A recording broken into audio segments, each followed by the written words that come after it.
One of the things I've realized is that there's so many chemicals in laundry detergent and the soaps out there. So I either make it myself, it's actually pretty easy, or I use my green fills. If you go to chantelrayway.com/soap, I'll give you my free recipe for laundry soap. Or if you just feel like buying one that's really clean and not filled with tons of chemicals, you can get it there. chantelrayway.com/soap.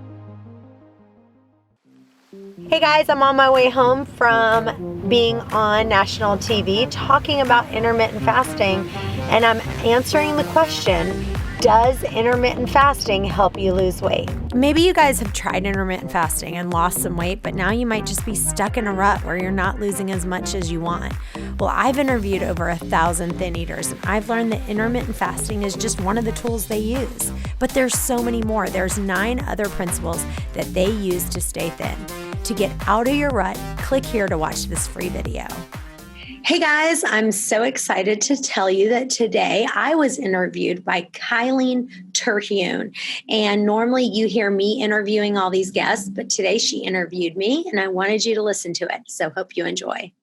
Welcome, everyone, to this episode of Lifelong Vitality. Today, we're going to be talking about intermittent fasting, which I know is a hot topic with lots of questions. And so we're going to go over what it is and what benefits you can get, how to do it right, and all that fun stuff. But first, let me introduce our guest today. Chantel Ray is the author of the Amazon bestseller, Waste Away, The Chantel Ray Way, and Fasting to Freedom. After struggling with her weight and with autoimmune disease for years, she began interviewing women for their eating and lifestyle tips. She used these interviews to develop her Chantel Ray Way. She has also created multiple programs, tools, and free resources to guide readers through her revolutionary approach to weight loss. Her podcast and website serve as a beacon of hope to the many people who struggle with sustainable weight loss. And you are basically an intermittent fasting expert, would you say? Yes. Good. Well, that's what we're going to talk about today. So thanks so much for being here. I'm excited to learn all about it. Thank you so much. That is my passion. I feel like it changed my life, so I just want to help others change their lives.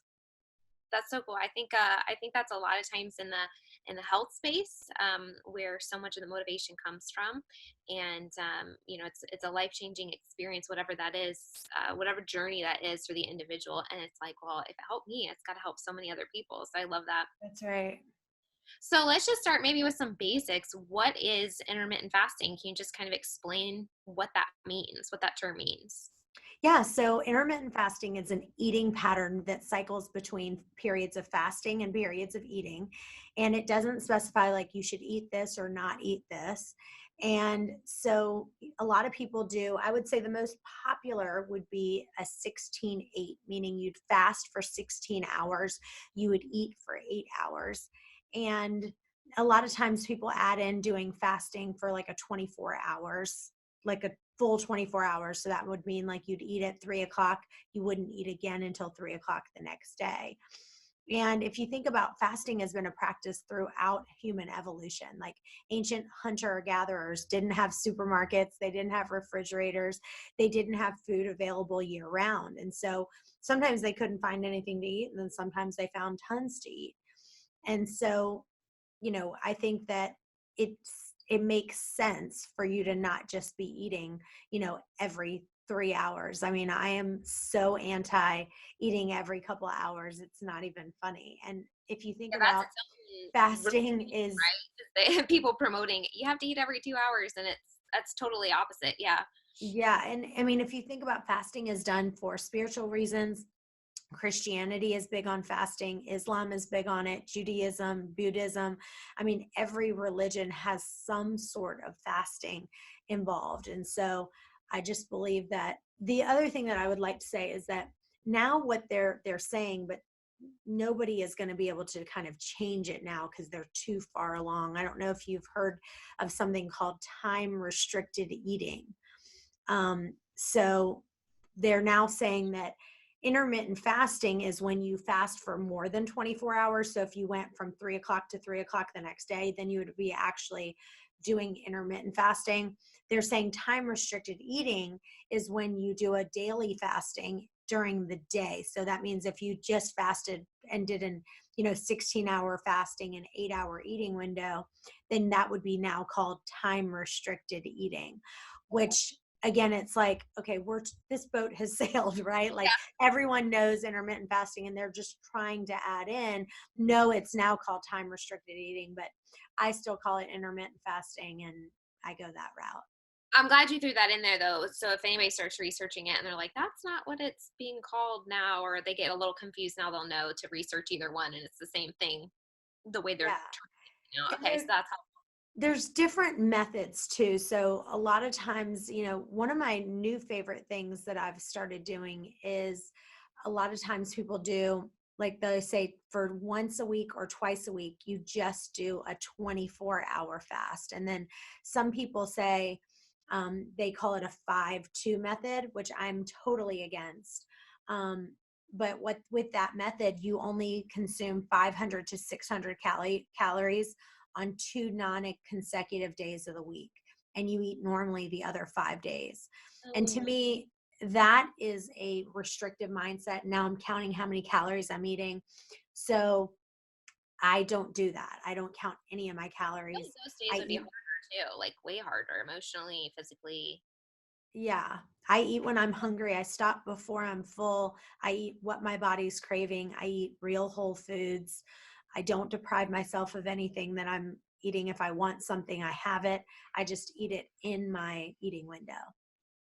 So what are some of, I mean, you kind of just named some of them, just even mentally and emotionally, but what are some of the benefits of fasting, intermittent fasting specifically? Yeah, so it drastically affects your cells and your hormones. And so when you fast, there's things happening on a cellular and molecular level. So when your body is going to adjust, because what you're doing is you're now going from eating, every 3 hours or whatever you were eating before. Like grazing throughout the day. Yeah.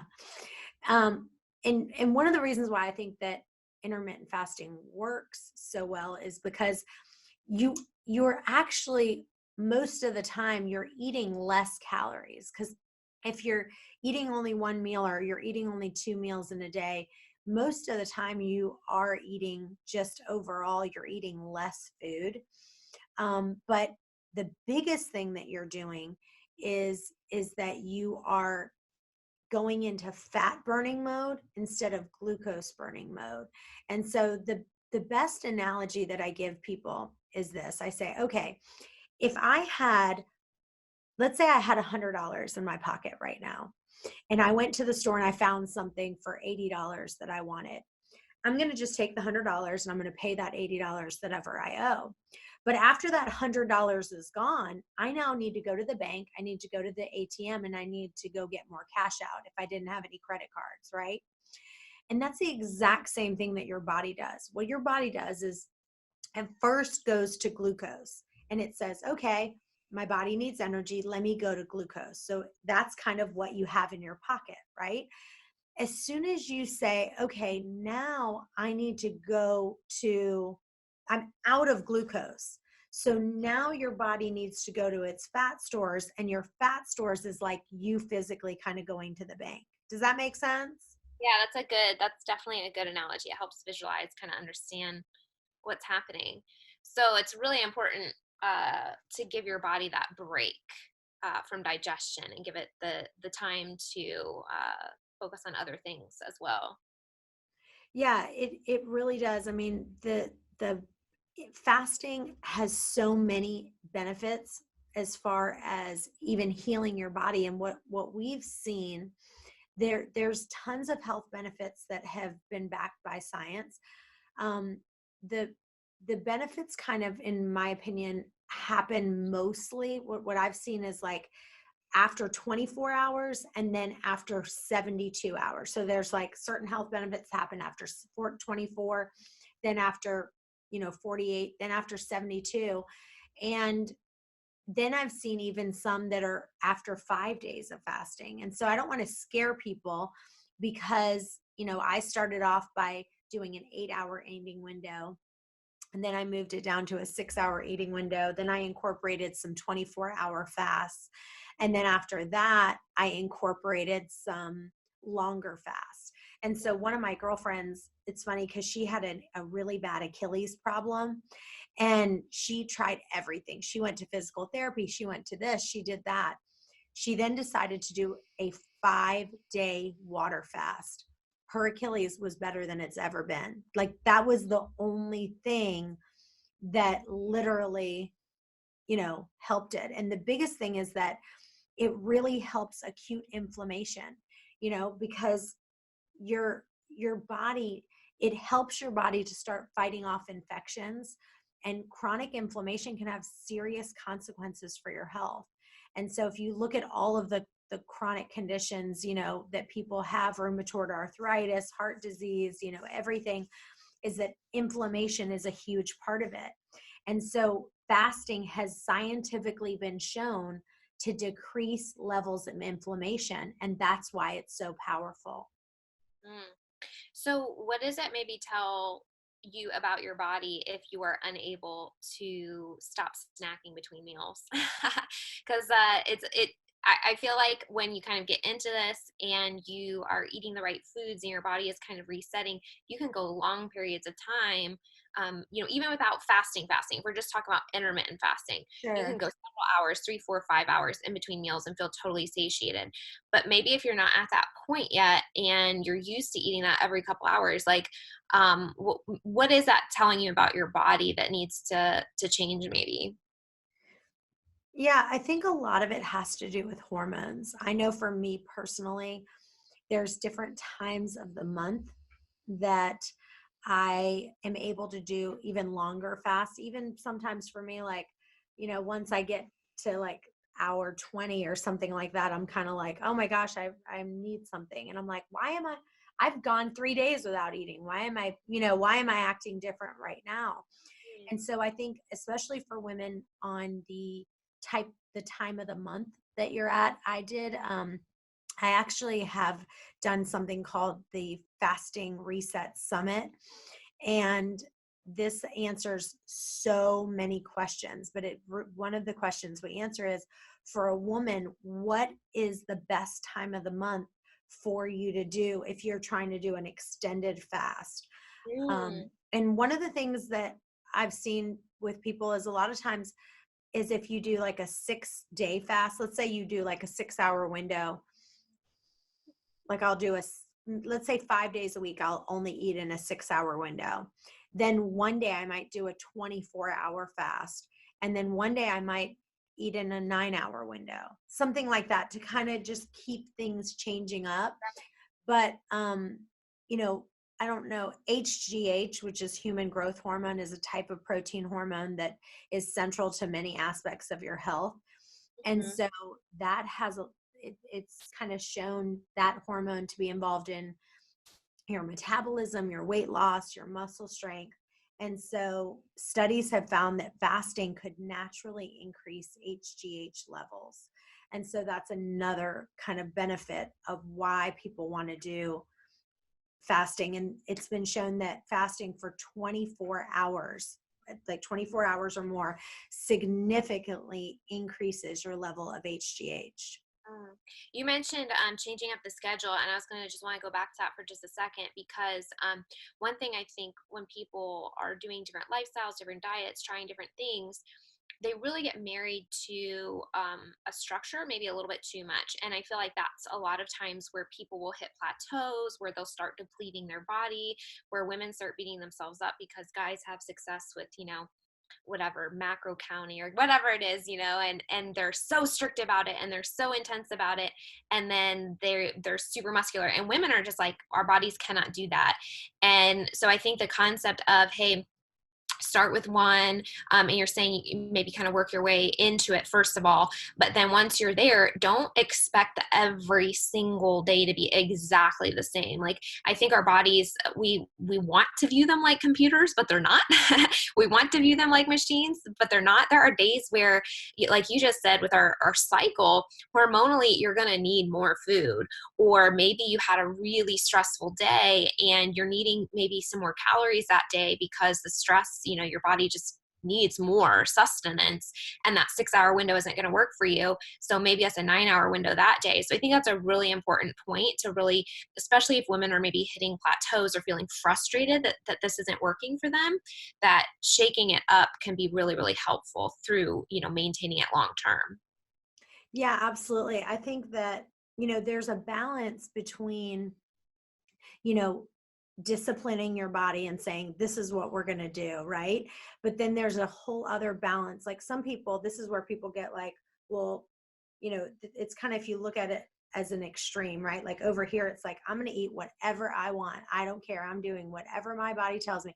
If I feel like eating this entire cake, I'm going to do it. Right. And then over here on this extreme is like, I'm going to be so strict and I'm not doing this. I'm not having an ounce of sugar. I'm not going to do this. Right. Yeah. And I think that where you need to be is right there in the middle, right? Where you're saying, for me, most days I eat in a 6-hour window. I know that for me to maintain my weight, I've learned that I need to eat in a 6-hour window or less. But there are some days, usually one day a week, I eat in a 9-hour window.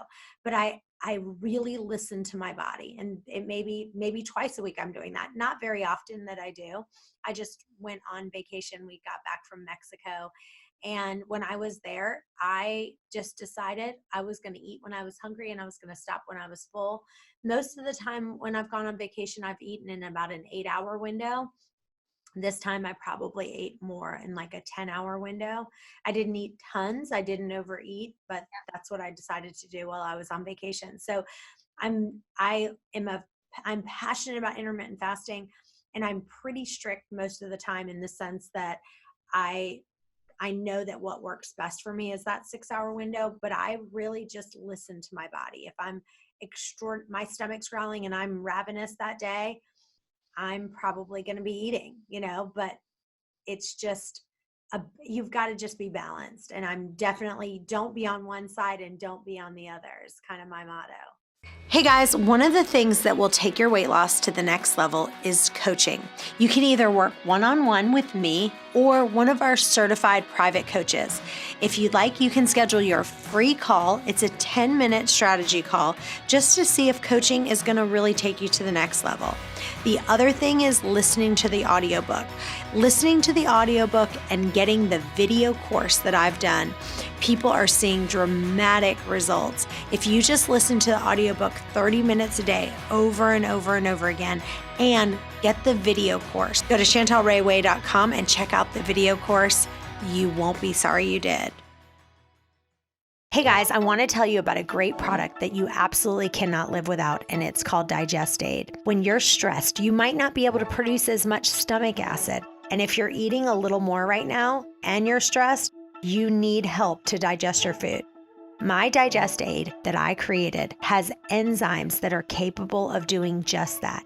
It has both betaine HCl, not just HCl, but an enzyme pepsin that helps your body digest your food, which is really unique. And right now, all of our products are 30% off. Go to chantelrayway.com, click on store, and get yours for 30% off. Just use the promo code PODCAST. I don't know about you guys, but I've been doing a ton of cooking lately, and I've been having so many new recipes. Go to chantelrayway.com/free recipes to get the best kale dressing recipe you'll ever have, the dairy-free artichoke dip that you will love for completely free. I also want to give you my entire free smoothie book that has the best smoothies. One of the things that can help you lose weight is just to replace one of your meals with an amazing smoothie. So if you're eating 2 meals, just make one of them a smoothie. You can get my free amazing recipe book at chantelrayway.com/free recipe. And our protein shakes are amazing as well. And right now they're 30% off. Go to chantelrayway.com, click on store, and use podcast for the 30% off your protein shake. Yep, I think that balance is key, and listening to your body is so important, because a lot of times, like, what is it that makes us really want that food? Is it our body signaling us, or is it just that we're bored, or is it just a habit, that sort of thing? And so you may be actually able to go a lot longer than you think, based on your actual body cues, as opposed to just like a habitual thing that you're used to doing because you're home and you're passing the pretzels, or whatever it is. Right. So you mentioned a couple times working around your cycle and longer fasts. Would that be more towards like the middle range, like week 2, week 3, or would it be like during week 1 while you're bleeding, or when is it a little bit easier for women to do longer fasts versus shorter?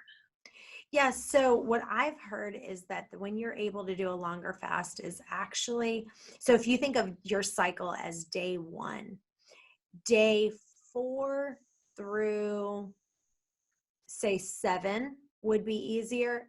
And then day 15 to day 21. So those are for me the days that I have felt like they're the easiest. Definitely not the week before your period. Bleeding. you And know? you can, there's, it's not always this dramatic, but there are some months for me where all of a sudden my metabolism speeds up and I'm just hungry all the time.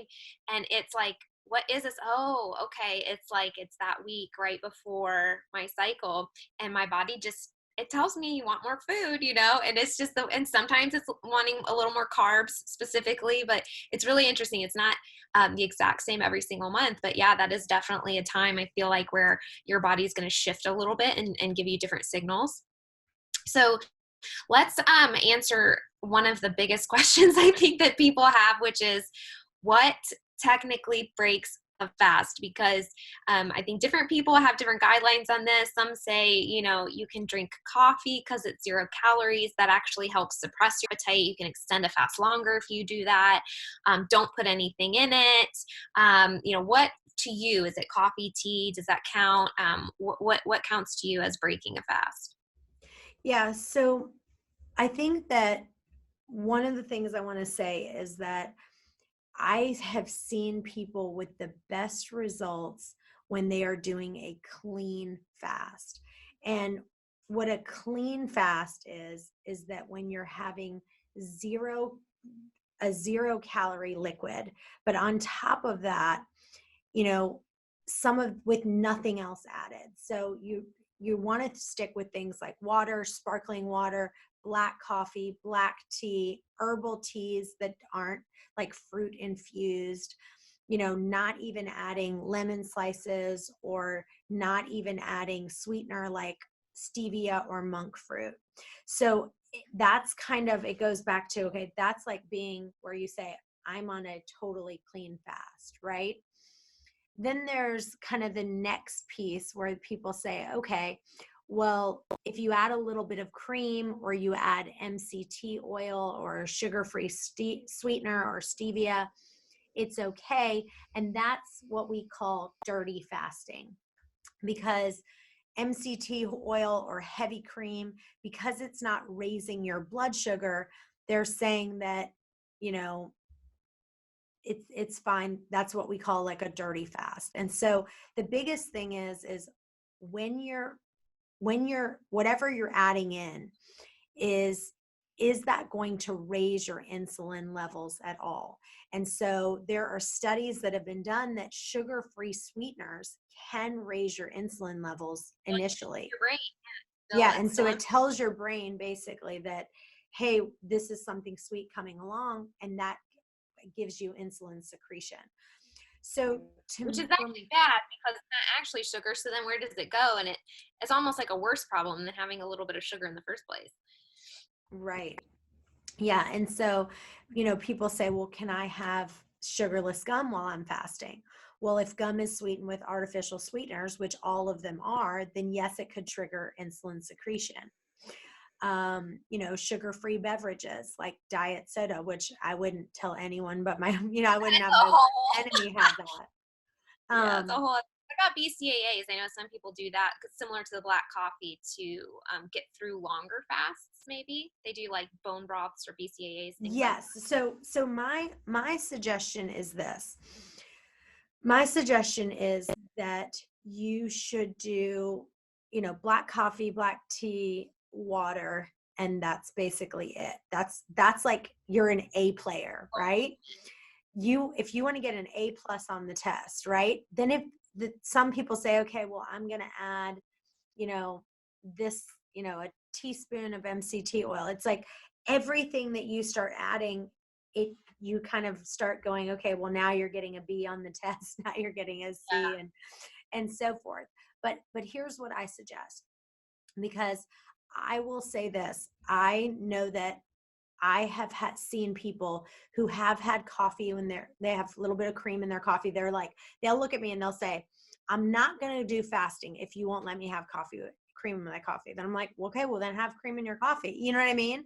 So it's like, what I call it is crutch drinks. Like, that's what I say in my book, is that there's things that are like crutches where you go, okay, are you going to have training wheels, or are you going to have crutches right now? Or are you going to be completely on your own? So when I do a longer fast, right? When I do a 2-day fast or a 3-day fast, that's when I'm implementing bone broth or water with lemon or water with a little bit of lime in it, or those kind of things that I'm just like, I'm dying on the vine. And I feel like if I don't have something, I'm not going to be able to make it through. Bone broth is the best. Sometimes I'll take like a tablespoon of pickle juice. It's really the salt. What really keeps people from not being able to move forward on their fast, because they start feeling really bad, it's their electrolytes and their salt. So I'll literally take salt and I'll put it in my hand. I'll take a pink Himalayan salt shaker. I go like this. I put it in my hand and I just lick. I literally go and I lick that, and I'm like, oh my gosh, I'm like a whole new person. But what's even better than that is a tablespoon of pickle juice. I'll take a teaspoon or a tablespoon of pickle juice. Sometimes I'll take bone broth, fresh homemade bone broth that I make.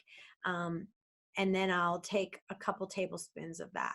Or, just that's mainly what the problem is, of why you just get to the point where you go, I feel so bad. And one of the things that people do that is such a big mistake that I've seen is they drink so much water. They drink so much water on their fast, and it's not good for them, because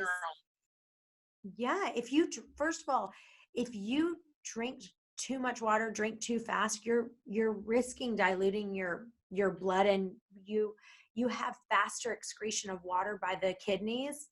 And so, it's just not good, A limit there. We're told on a normal day to do half our body weight in ounces of water. So on a fast, would you maintain that or go a little less? Just don't go over that? Or what would you say in terms of? I would say I drink when I'm thirsty. Like, people don't realize that you can actually die from drinking too much water, but you can actually flush all of the salt out of your body, and you can go into cardiac arrest.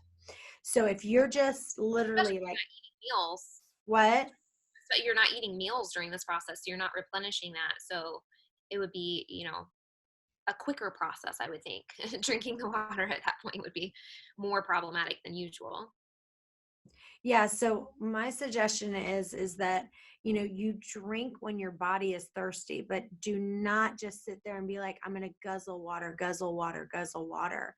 Because, again, you are getting your body to the place where you're already going to be flushing out more water than normal when you're fasting. So then if you're getting rid of all that sodium in your body, that's why it's such a problem. That's why I'm such a big proponent on getting that sodium in you when you're fasting. It's such a big deal. That's why the pickle juice is important, and so forth. So something that's on people's minds recently with everything that's going on in the world is how we can improve our immune systems. So does fasting impact your immune system in a positive way? Yes. So the central benefit of fasting is a process called autophagy. And autophagy is the body's natural process of basically killing off or cleaning out or eating out all the bad cells that are built up in your body. And it's super important because you're basically starving off many of the diseases that are in your body, right? And so that's why it's basically like taking all of your cells and it's regenerating your cells. And so during this time, like, people are like, oh my gosh, I need to store up more stuff. My husband, I have a funny story. My husband, we went to the grocery store, and normally we don't go to the grocery store together. I have someone at the house that does all that. And he was like, I want to go to the grocery store together. This was like a week ago, when everything was going on. So I'm like with my son, and we're like in the produce aisle, and all of a sudden I'm like, it was like 5 minutes. I'm like, where's your dad? So I was like, I call him. I'm like, where are you? He's like, I'm in aisle 3.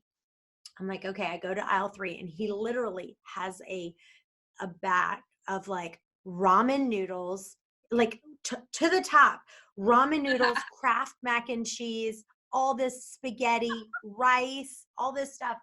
I'm like, what are you doing right now? He's like, we need shelf stable foods in case we can't get any foods. I'm like, okay, well, could you get like some organic, non-gluten, you know what I mean? Like, we don't ever have that stuff in our house. He's like, I know you are fanatical about everything organic and blah, blah, blah, blah. He's like, this is not the time, Chantel. He's like, I am stocking up on stuff that is shelf stable. And I was like, oh my gosh. So, but, everyone is kind of getting into that mode where they're like, okay, we need to get all this, shelf stable stuff. But the truth is, and he goes, well, I already know you won't be eating this. You'll be fasting. If anything goes down, he's like, you're going to be fasting. And it's true, right? If things go down, I'm going to want my immune system to be, working on overdrive. And that's what happens. People don't realize how much work it takes for your body to digest food.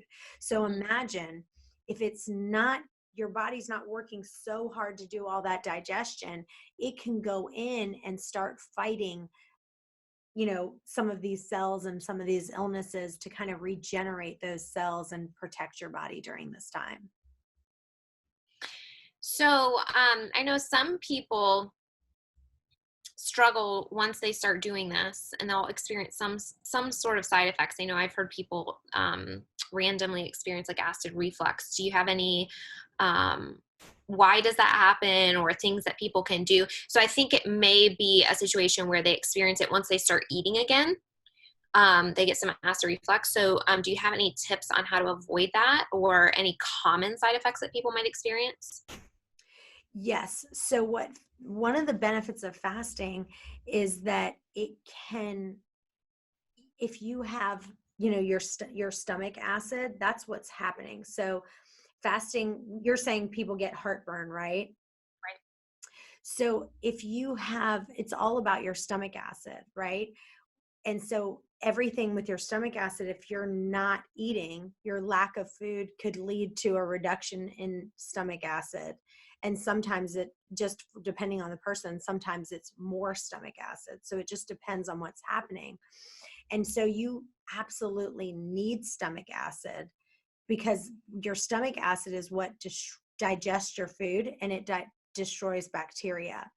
So there's the side effects that I've seen with fasting is I've seen people who had their first time that they're doing it, they have a disruption in their sleep, because they might feel like, oh my gosh, I'm so hungry, right? And so they're like, I'm starving, I'm not able to sleep at night. And so that's a big one that usually when you do fasting, your sleep improves, but it takes time for your body to adjust, because you're taking time to adjust from getting your body into fat burning mode instead of into glucose burning mode.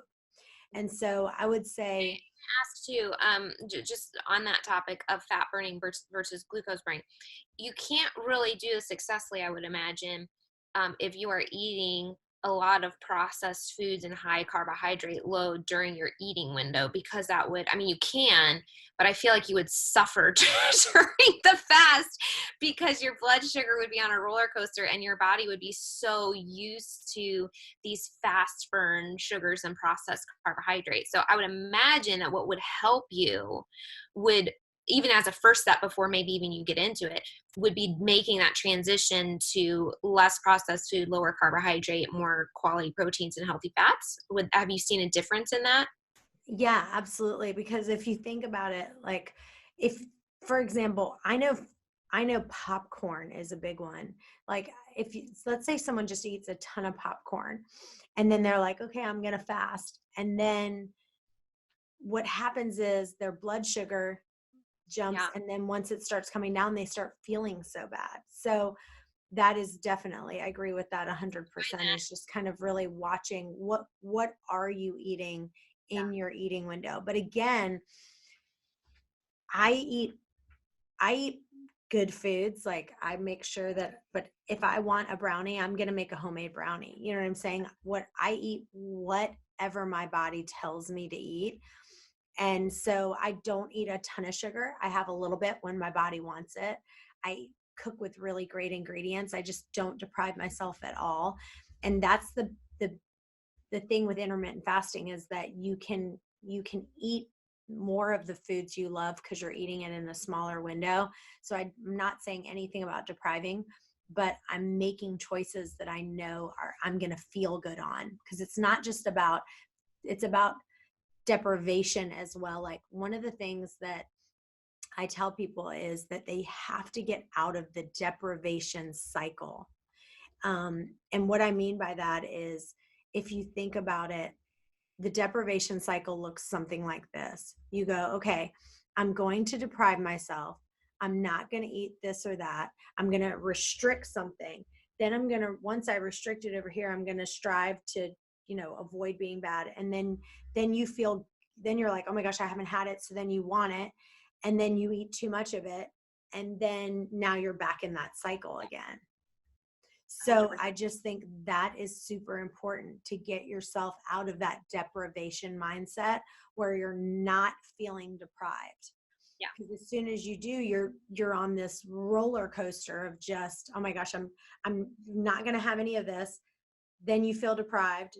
Then you leads to a binge.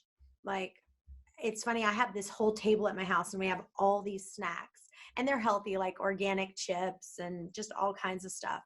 And everyone comes to me and they're always like, I don't understand how you have all this stuff just laid out, sitting here for you to eat at any time. My friend she was like, I would lose, her exact words, she's like, I would lose my ever loving mind if I just had this staring at me all the time. And I said, you need to read my book, because see, I don't feel that way, because I know I can have it when I want it. But if I'm not hungry, I'm not going to eat it.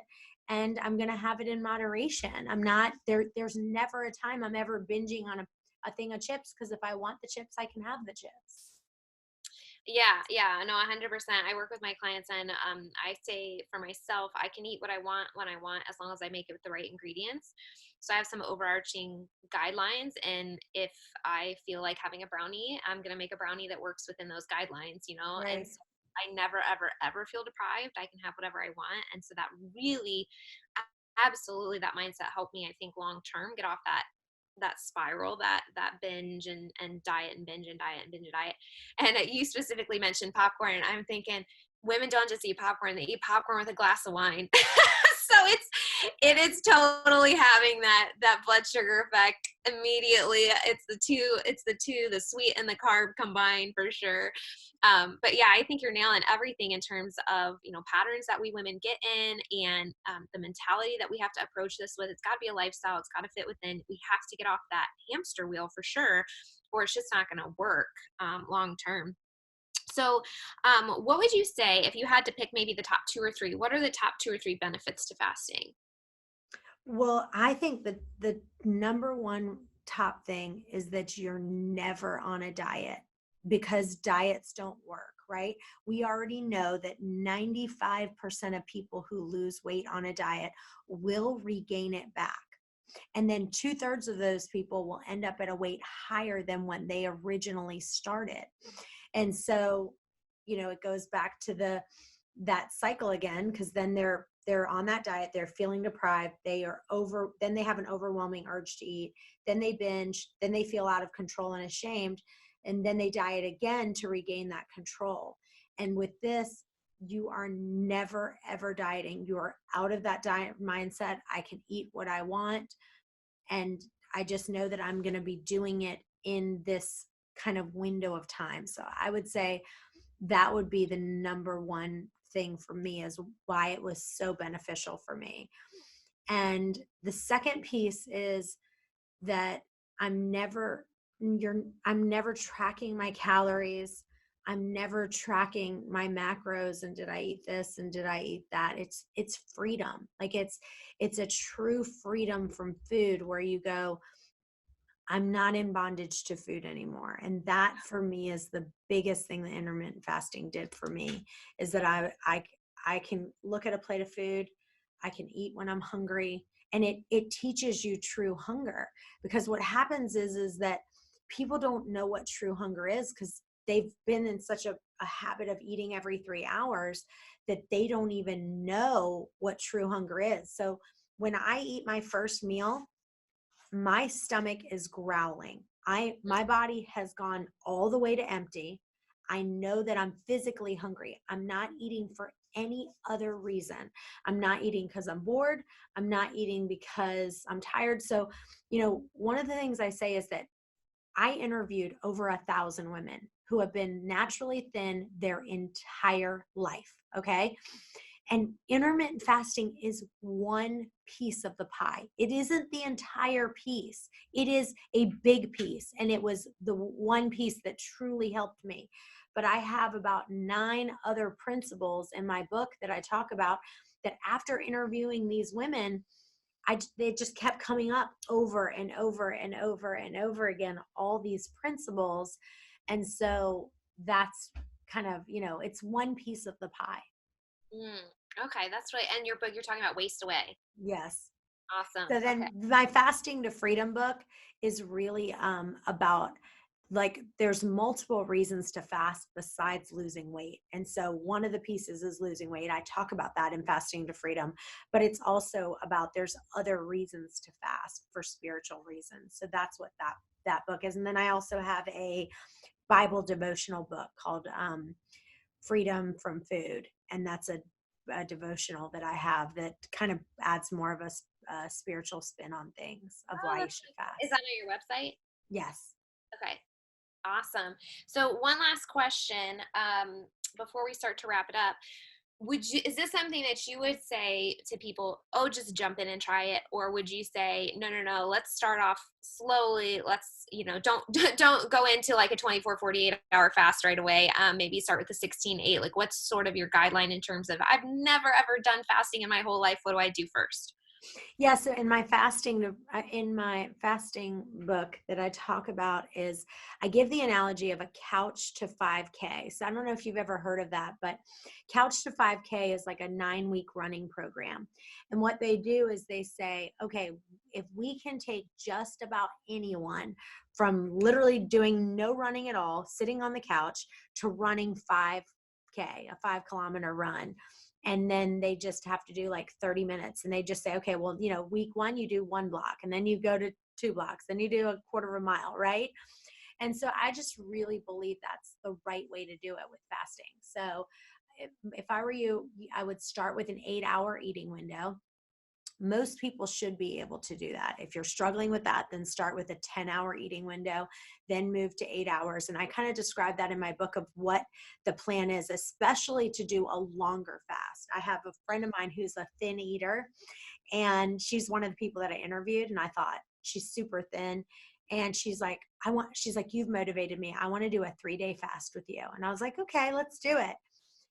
And she normally doesn't eat until 2 o'clock every single day. So she doesn't even start eating until 2 o'clock every day. Her eating window is like 2 to 8. She eats in a 6-hour eating window. But she like, that's one of the things that I'm telling you. Like, when I interviewed all these thin women, she's like, I don't really get hungry. She's like, I don't really get hungry till like 1 or 2 o'clock. And so she's like, I eat when I'm hungry. Right. And so nowhere did she ever say, well, I do intermittent fasting. That's when she was, got hungry. Her stomach started growling. That's when she got hungry. But she said, I want to do a 3-day fast with you. At 5:30, I think it was, she sent me a text. She's like, I don't think I could do it. She's like, I'm so hungry. And I was thinking, wow, I was really thinking more out of you. So again, she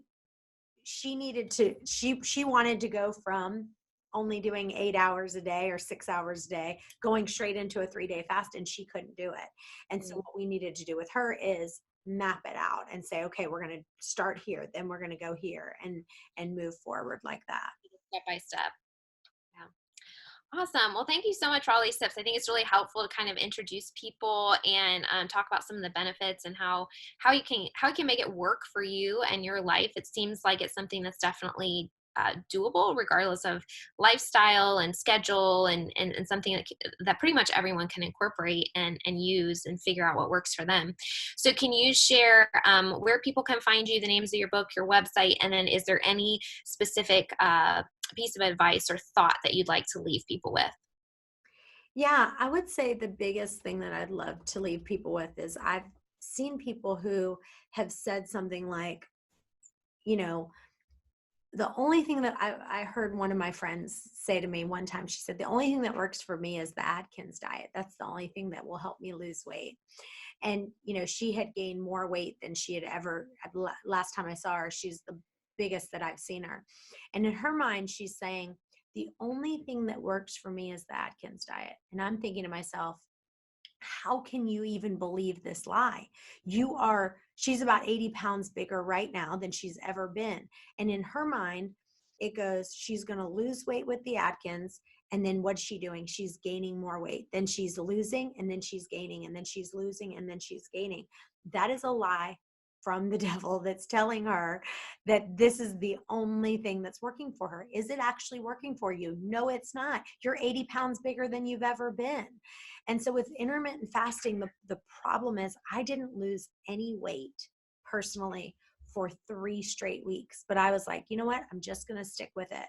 Because what happens with intermittent fasting is a couple things. Number one is that you build muscle. And so a lot of times your clothes will fit better, but you won't maybe see the pounds. And there's another thing that I truly believe happens. It's called the whoosh effect. And it's funny, but it's basically where all of a sudden, like, I didn't lose weight. And then all of a sudden I got on the scale and I lost 6 pounds. Was Whoosh. it possible that I could possibly lose 6 pounds in one day? No. Right. And so if you have the whoosh effect, it's that when you start fasting, basically that fat cells retain water. And so you basically start having water collect into your fat cells. And then all of a sudden, after a little while, the whoosh effect, if you stay on the intermittent fasting for long enough, your cells start to release all that water and fat that they build up. And that process is called the whoosh effect.